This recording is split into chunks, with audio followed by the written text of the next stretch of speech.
Assista agora O Legado de Pitágoras.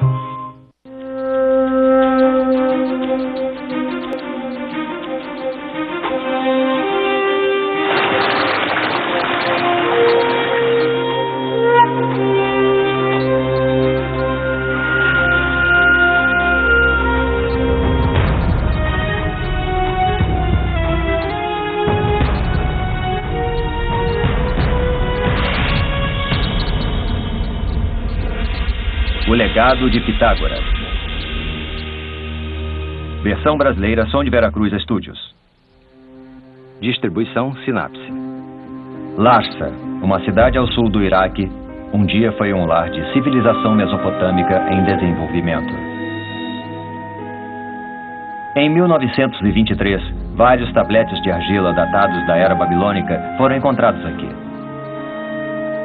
Um dos tabletes de argila incluía uma série de números misteriosos. Pitágoras e outros.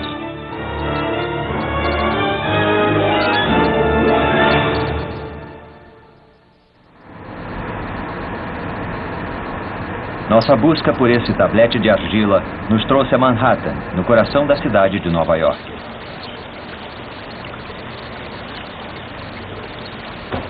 A Universidade de Colômbia é uma instituição com séculos de existência e com longa tradição intelectual. A universidade é particularmente orgulhosa de sua biblioteca, que consiste em mais de 6 milhões de livros.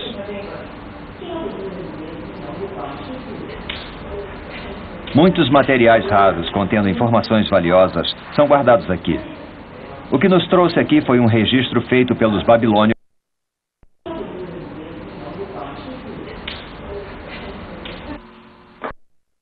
chamado de Plimpton 322, por causa de George Plimpton, que um dia são de itens raros.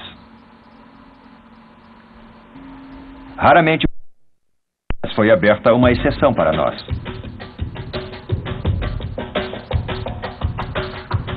Ele foi criado há 3.700 anos pelos babilônios. Não é sabido ao certo onde esse tablete foi encontrado. Não se sabe de onde ele veio. A maior parte dos tabletes babilônicos foram trazidos por pessoas que os roubaram de algum lugar. Não se sabe de onde veio o Plimpton 322. É de algum lugar ao sul do Iraque. Mas, mais que isso, não se sabe.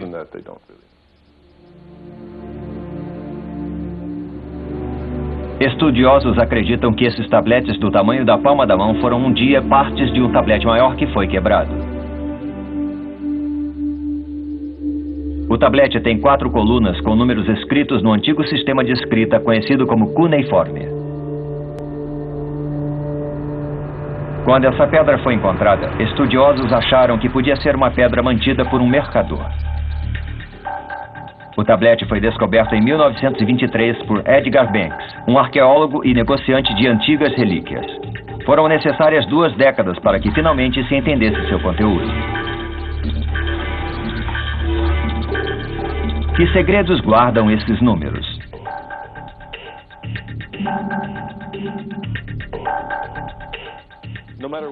Não importa qual o seu significado, não importa qual o seu propósito exato. O que ele mostra é que os babilônios tinham técnicas de cálculo sofisticadas, das quais não temos nenhum entendimento real.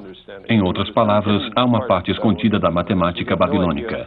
Não fazemos ideia do que um matemático na Babilônia diria a outro quando não estava escrevendo algo em seus tabletes. É uma tela em branco, por assim dizer. É um mistério.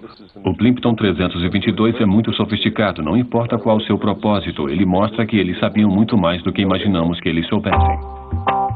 Foram Otto Nussbauer e seu aluno Abraham Sachs que interpretaram a ordem e o significado desses números. Eles descobriram que quando elevam 169 e 119 ao quadrado, respectivamente, eles formam a base e a hipotenusa de um triângulo reto. Os outros números também seguem a mesma regra.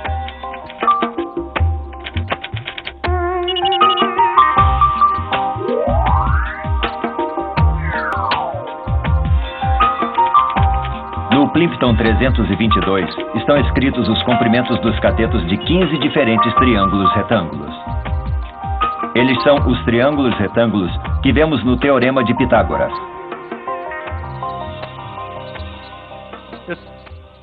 Esse tablete tem muitos exemplos, mas aqueles triângulos têm lados de números inteiros, como 3, 4, 5, ou 5, 12, 13, mas o Teorema de Pitágoras é bem mais generalizado. Os triângulos não têm só lados de números inteiros, eles podem ter segmentos de comprimentos variados. E os tabletes não contêm nenhum exemplo com lados de números não inteiros. O quadrado da hipotenusa de um triângulo retângulo é igual à soma dos quadrados dos catetos. Esse é o bem conhecido Teorema de Pitágoras. É bem surpreendente. 1 milênio antes de Pitágoras ter nascido, os babilônios de 3.700 anos antes entenderam esse importante conceito matemático. Por que então nos referimos a ele como Teorema de Pitágoras? Ninguém sabe quem provou o teorema primeiro. Geralmente se considera que Pitágoras fez a primeira prova, apesar de não haver como confirmarmos isso. Mas se tornou uma tradição chamar de Teorema de Pitágoras. Ninguém mais pode reivindicar a prova, apesar do teorema ser conhecido em casos especiais em muitas civilizações além da grega. Ele era conhecido na Babilônia, na Índia e na China. E todas essas civilizações tiveram suas próprias provas. Algumas delas podem ter precedido a de Pitágoras, mas ninguém sabe ao certo. O filósofo e matemático grego Pitágoras foi um homem famoso há 2.600 anos. Ele acreditava que tudo era composto por números. Ele passou 20 anos no Egito pesquisando essa ideia através dos estudos de geometria e de astronomia. Depois de voltar à Grécia, ele ensinou aritmética, geometria, música e astronomia, entre outras matérias. A sociedade pitagórica acreditava que um novo teorema como esse, capaz de desvendar propriedades ocultas da natureza, fosse uma revelação divina. Pitágoras tentou entender a harmonia de seu mundo através da matemática. Aqueles que entravam para o círculo fechado da sociedade pitagórica viviam juntos em sua escola, não tendo posses pessoais. Eles viviam dando atenção somente aos estudos. O ensinamento de Pitágoras era envolto em um véu de mistério, conhecido apenas por lendas. Eles viviam em uma comunidade. Muitos descobriram novos conhecimentos, apresentando-os em nome de Pitágoras. Eles só se interessavam em buscar a verdade. Para eles, a matemática era como uma religião que esclarecia a mente. Eles conheceram muitas características especiais dos números que estudavam. A sociedade pitagórica dividia os números em pares e ímpares, se referindo aos ímpares como masculinos e pares como femininos. Eles desenvolveram figuras para expressar números e as relações entre eles. Através de meticulosas buscas, eles descobriram pela primeira vez o chamado número perfeito. Um número perfeito é um número natural em que a soma de seus divisores, excluindo o mesmo, é igual ao próprio número. Eles acreditavam que o número perfeito fosse a chave para a ordem básica do universo. Séculos depois, Santo Agostinho diria que os céus e a terra levaram 6 dias para serem criados, porque 6 é um número perfeito. A sociedade pitagórica achava que os elementos não eram a base do mundo, mas a relação entre esses elementos formavam a base de todo o mundo. Eles acreditavam que a harmonia era muito importante. Pitágoras foi um dos primeiros a usar termos como harmonia e cosmos. Ele também deu nome à filosofia. Ele disse que a relação entre os elementos era feita na harmonia e que ela regia os números e a música. Ele via uma relação entre todos eles. Ele achava que os números expressavam a harmonia e, subsequentemente, explicavam todas as coisas. As histórias sobre Pitágoras são quase míticas, cobertas por mistérios ao longo do tempo. Ele olhava o padrão do piso de mármore no templo e descobria a profunda ordem dos triângulos retângulos. É o teorema de Pitágoras que diz que o quadrado da hipotenusa de um triângulo retângulo é igual à soma dos quadrados dos catetos. De acordo com esse teorema, se um triângulo tem catetos menores de 3 e 4, então a hipotenusa deve ser de 5. Os 3 números naturais que formam um triângulo retângulo são agora chamados de trio pitagórico. De acordo com a lenda, Pitágoras fez uma oferta de 100 cabeças de gado aos deuses depois que fez essa descoberta. Seu teorema era lindo e perfeito.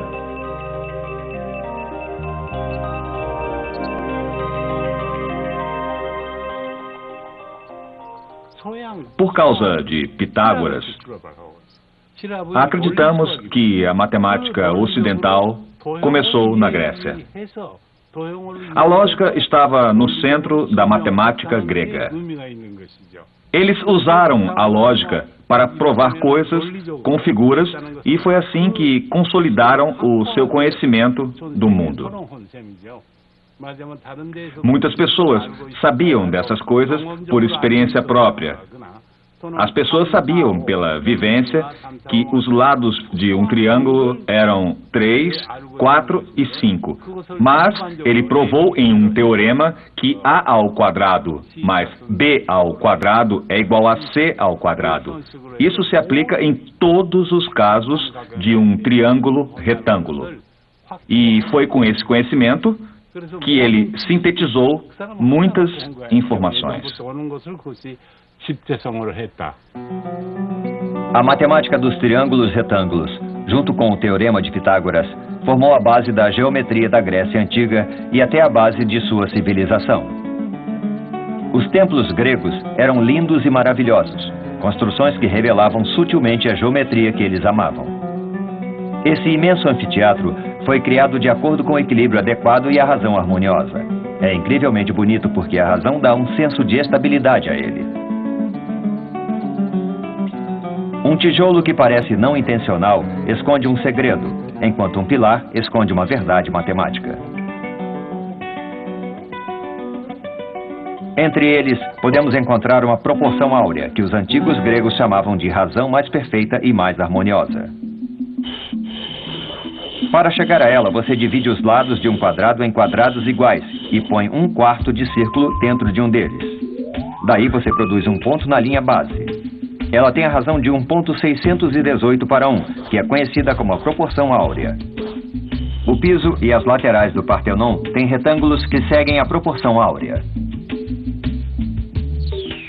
Na famosa Vênus de Milo, você pode ver uma proporção áurea que é considerada a mais estável e bela.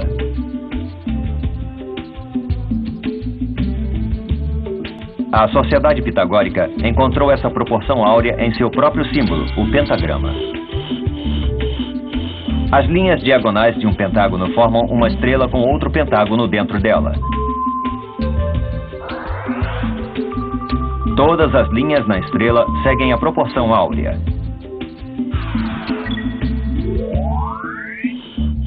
O pentagrama da Sociedade Pitagórica era considerado a figura mais bonita que existia.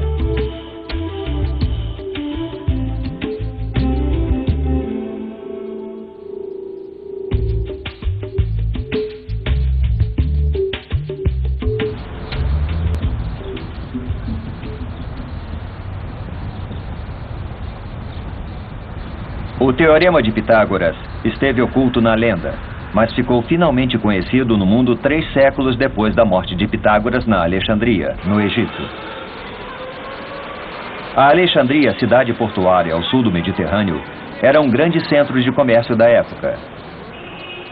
2.300 anos atrás, Alexandre o Grande conquistou esse lugar e ordenou que uma nova cidade fosse construída aqui. Seu plano era tornar Alexandria o centro de todo o conhecimento do mundo. Aqui, eles construíram a Torre do Farol da Alexandria, a maior do mundo na época. Apesar do farol ter desaparecido, ele ainda é considerado uma das 7 maravilhas do mundo antigo, junto com as pirâmides do Egito. Um observatório no topo dava vista para o vasto Mediterrâneo, de onde as pessoas podiam vê-lo a quilômetros de distância. A luz do farol podia ser vista de 43 quilômetros dentro do mar.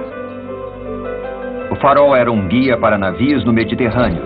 Ele também pode ter atraído estudiosos com livros a bordo de suas embarcações, adicionando conhecimento ao depósito de informações da Alexandria.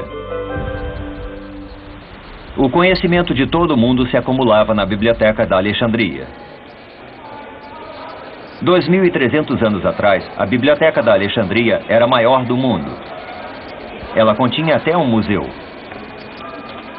4 séculos depois, no entanto, ela foi incendiada durante a Guerra Civil. Em 2002, a Unesco e o governo do Egito reabriram uma nova biblioteca para trazer de volta a glória da antiga. 2.300 anos atrás, o conhecimento de países que faziam comércio no mar Mediterrâneo era reunido aqui na Biblioteca da Alexandria, permitindo a integração do conhecimento grego da matemática, da ciência e da filosofia.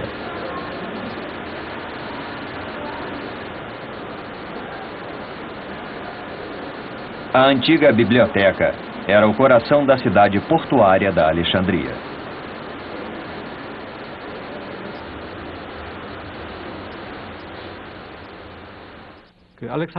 Alexandre morreu jovem e a dinastia ptolomaica começou a comandar o Egito. Esses governantes macedônios do Egito ordenaram a reunião de toda a preciosa informação do mundo para ser guardada na biblioteca da Alexandria. Eles coletavam livros preciosos dos navios que chegavam ao porto, junto com os livros de Atenas, do mundo árabe e do resto do Egito. Eles buscavam manter os originais e devolviam cópias aos donos. Em alguns casos, simplesmente compravam os livros, mas em outras vezes eram tirados à força.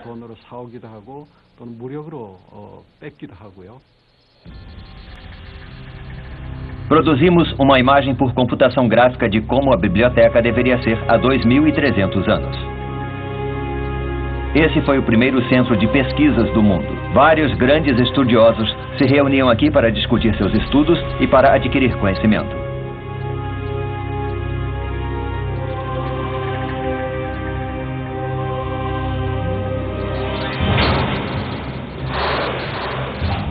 Nos depósitos, rolos de papiros egípcios eram mantidos.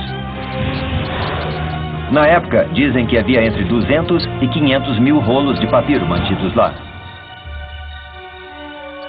Em tal escala, podia ser verdade que todo o conhecimento do mundo na época estivesse guardado lá. Um dos estudiosos renomados que vinha aqui era Euclides, uma figura importante no desenvolvimento da geometria.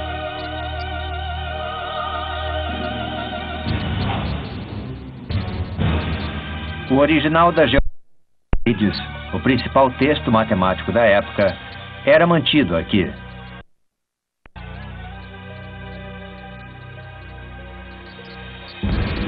Durante o segundo livro mais lido depois da Bíblia. Euclides tinha conseguido com esse livro uma síntese de todo o conhecimento matemático dos antigos gregos.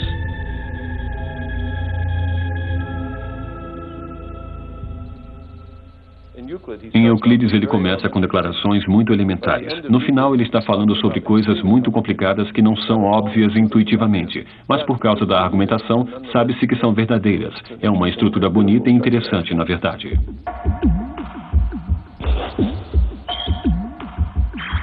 A primeira demonstração usando figuras na geometria de Euclides é o Teorema de Pitágoras, usando um esquadro de carpintaria.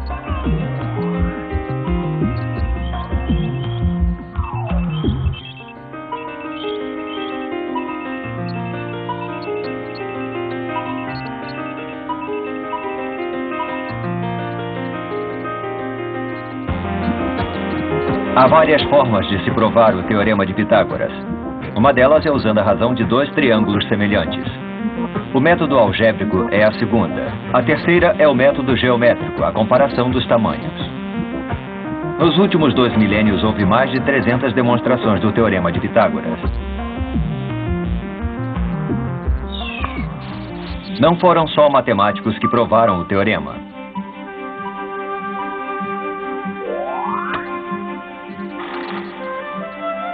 Em 1837, um corretor da bolsa londrino chamado Henry Pericles provou o teorema com o ótimo método de cortar e reposicionar. James Garfield, o 20º presidente dos Estados Unidos, também fez uma prova.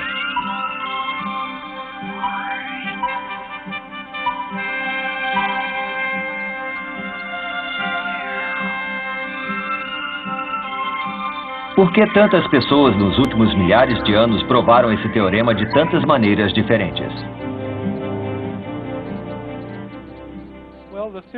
O teorema é bem fácil de se expor e seu resultado é surpreendente. O fato de, em qualquer triângulo retângulo, a soma dos quadrados dos catetos ser igual ao quadrado da hipotenusa. Então, por ser tão simples de se entender, não é surpresa que muitas pessoas queiram saber como prová-lo. Na matemática, as provas são o caminho que os viajantes perseguem para chegar ao seu destino. Pessoas com o mesmo destino podem tomar caminhos diferentes. Mas há uma condição: o processo de chegada na prova deve ser claro e lógico. Sem provas, as pessoas não acreditam em nada. Os humanos separam o certo do errado, mas o certo deve ter bases nas quais se possa acreditar. As bases são as provas. Como a justiça mantém uma nação, as provas fornecem as bases para a matemática. As provas tornam a matemática bela e tornam a vida do matemático significativa. Pitágoras um dia descobriu algo que não queria descobrir.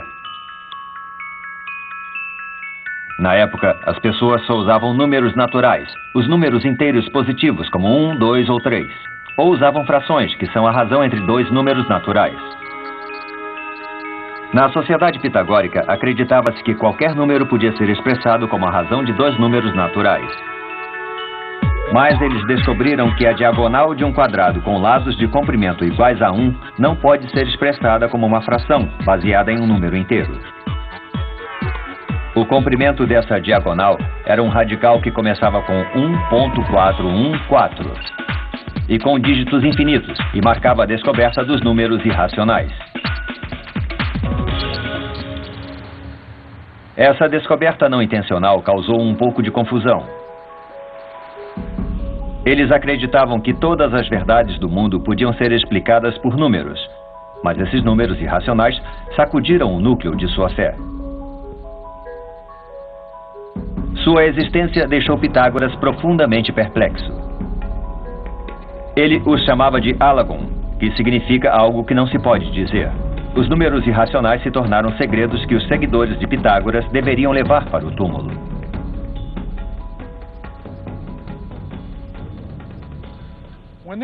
Quando descobriram que a diagonal de um quadrado unitário, de 1 por 1, não era a razão de dois números inteiros, eles ficaram chocados e não queriam destruir sua teoria de que tudo dependia de números inteiros.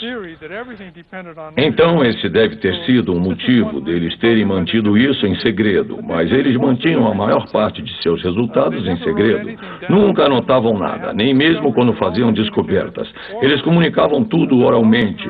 Não há registro escrito de nada que a escola pitagórica tenha feito.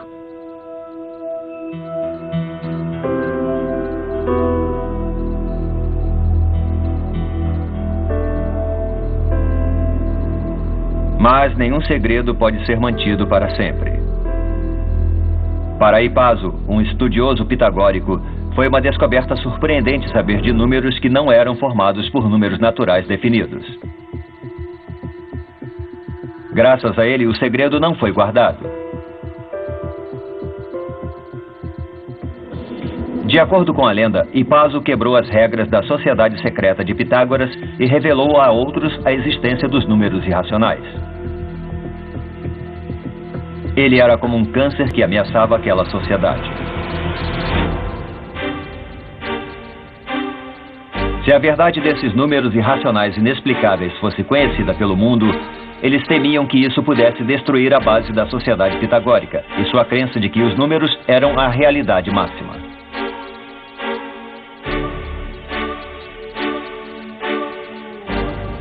Os confusos alunos de Pitágoras finalmente chegaram a uma decisão difícil.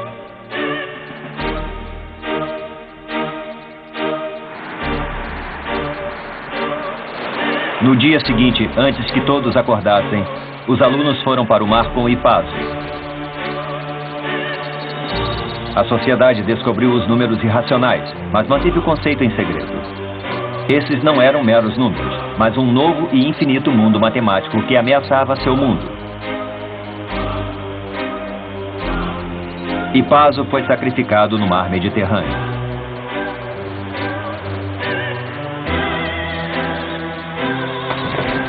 E assim, a descoberta pitagórica dos números irracionais ficou perdida na história, pelo menos por um tempo.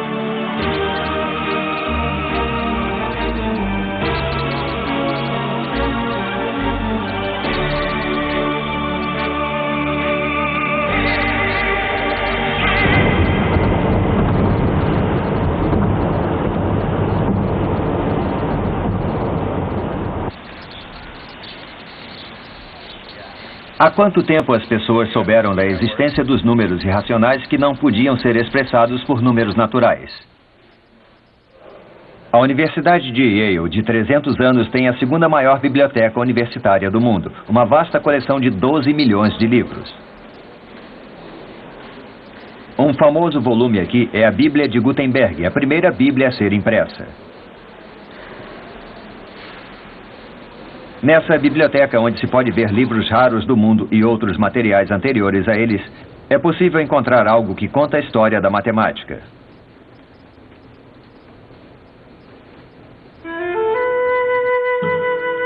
Esse é um tablete de argila da Babilônia, chamado de YBC 7289.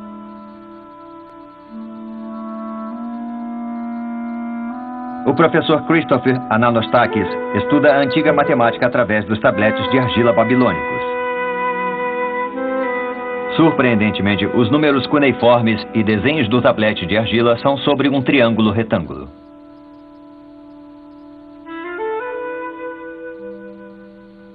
É bastante interessante porque, afinal, o teorema de Pitágoras é antes de Pitágoras.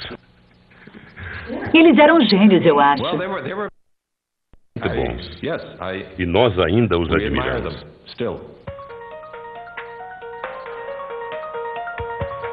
Há 3.700 anos, os babilônios não usavam um sistema decimal baseado no 10, mas um sistema sexagesimal, baseado no 60.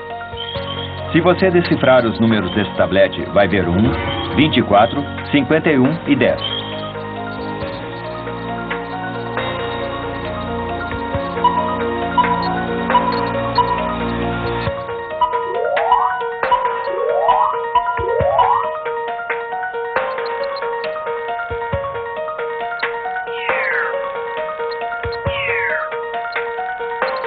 Quando troca esses números para o sistema decimal, tem um número que se inicia com 1.4142, um número irracional infinito.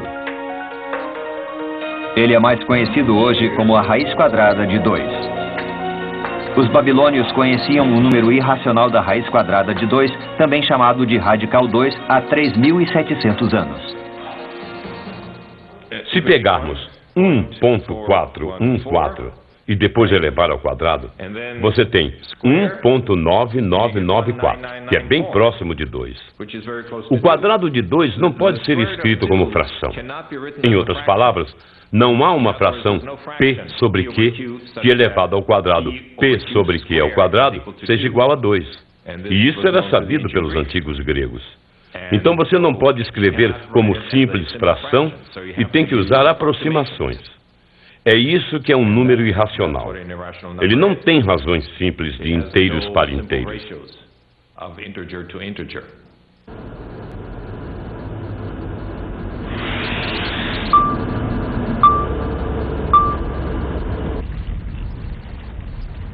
O desafio humano de buscar o final dos números irracionais infinitamente longos começou tempos atrás.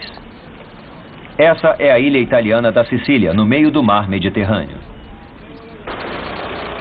Siracusa é um ponto turístico popular localizado ao leste da Sicília. Ela foi lar do histórico matemático Arquimedes, famoso por correr nu pela cidade depois de descobrir o bastante conhecido princípio de Arquimedes, enquanto estava em sua banheira. Em 1965, a construção de um hotel no centro da cidade atraiu a atenção do povo de Siracusa. Na época, uma tumba foi encontrada. Pensam ser a tumba de Arquimedes. O terreno da tumba ainda está bem preservado na frente do hotel. A busca por objetos deixados para trás por Arquimedes há 2.200 anos ainda continua.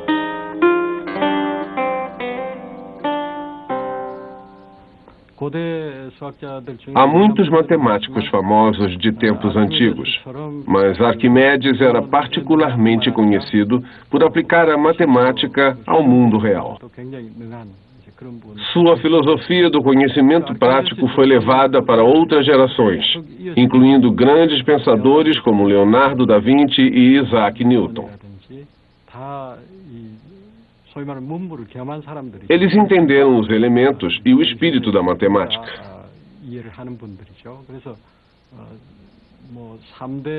Quando alguém pensa em quais foram os maiores matemáticos de todos os tempos, Arquimedes sempre entra na lista. Uma escola em Siracusa tem uma estátua de Arquimedes.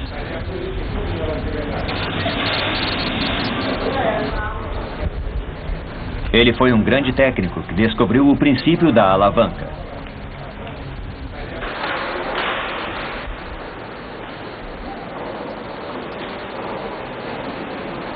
Ele foi inventor de uma bomba chamada de parafuso de Arquimedes e também da catapulta.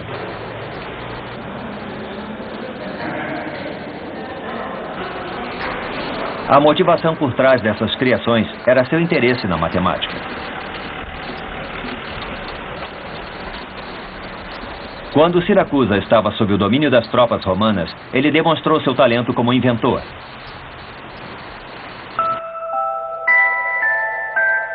Até sua morte, Arquimedes se dedicou à geometria, esperando descobrir toda a verdade escondida nos círculos e nas esferas.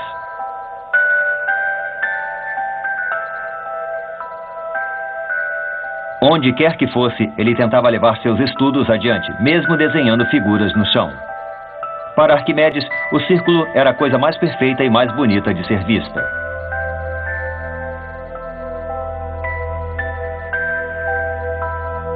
Achava-se que as características da esfera, pensadas como um círculo tridimensional, trariam um entendimento total do Sol e da Lua. Para Arquimedes, o círculo e a esfera eram as chaves que escondiam um mundo de mistério.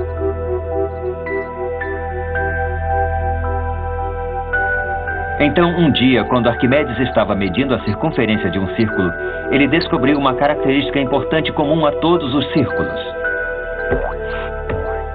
A circunferência de círculos era um pouco mais do que 3 vezes o comprimento de um diâmetro. Mais precisamente, a razão era de 3,14, um número que conhecemos como π. Para as pessoas daquele tempo, o π era um conhecimento útil para medir o quanto uma carruagem tinha se movido ou a quantidade de madeira necessária para uma construção. Arquimedes queria determinar o valor exato de π. Para determinar com precisão, ele começou com um hexágono e depois desenhou uma série de polígonos cujos centros eram os mesmos do círculo. Quando chegou aos polígonos com 96 lados, ele descobriu que π era mais do que 3,14 e menos que 3,142, porque o círculo era maior que o perímetro do polígono inscrito dentro dele, mas era menor que o perímetro do polígono ao redor do círculo.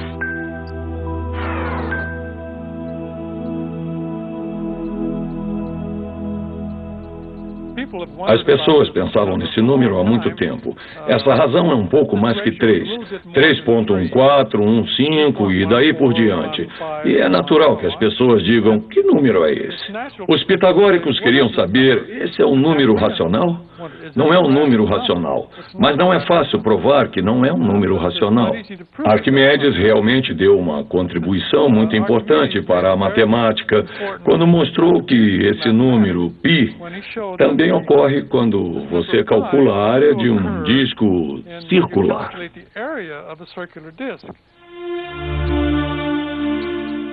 O conceito de infinito era uma chave para abrir esse novo mundo. E o primeiro caminho para esse mundo foi encontrado no triângulo retângulo. Durante milhares de anos, o Teorema de Pitágoras foi considerado uma verdade imutável. A diferença mais importante entre a matemática grega e a matemática anterior era a ideia de que você tem que provar os teoremas. E a ideia de que, se começar com algumas suposições, que são chamadas de axiomas, então, apenas usando a lógica e as regras básicas da matemática, você cria mais e mais teoremas. Essa, eu acho, é a grande invenção grega. O Teorema de Pitágoras, uma característica fundamental dos triângulos retângulos, se tornou base para a medição. Através de um processo chamado de triangulação, que usa razões de triângulos semelhantes, pode-se medir as alturas de montanhas ou navios.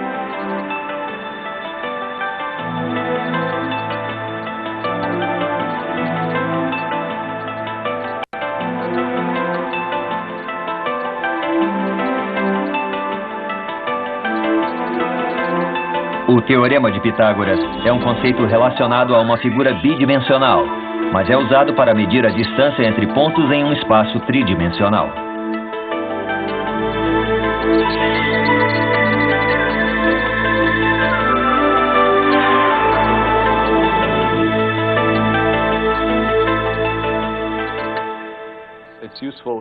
É útil na matemática moderna.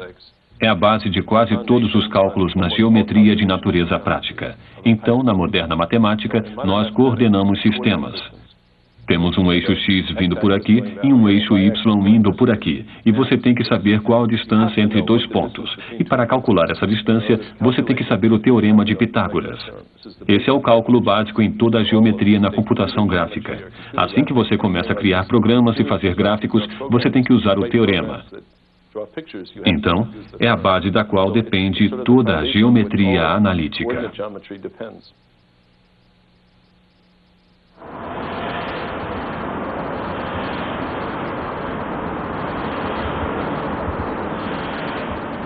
Então, esse Teorema de Pitágoras é o verdadeiro em todos os casos e espaços?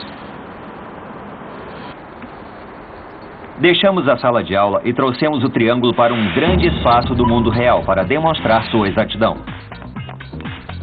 Usando satélites e outros equipamentos modernos, temos pontos precisos para um triângulo retângulo gigante, começando em um estádio de beisebol na capital da Coreia do Sul, Seul. Outro ponto foi um local no porto de Muko, na mesma latitude de Seul. O terceiro e último ponto foi uma praia ao longo do rio Kumgang, que fica na mesma longitude de Seul.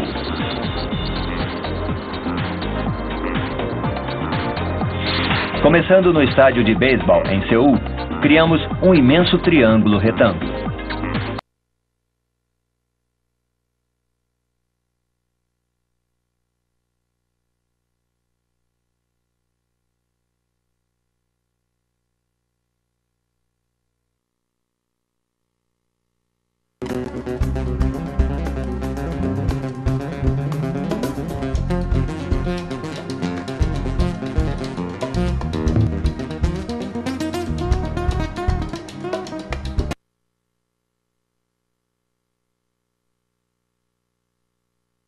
Tem cago pona pona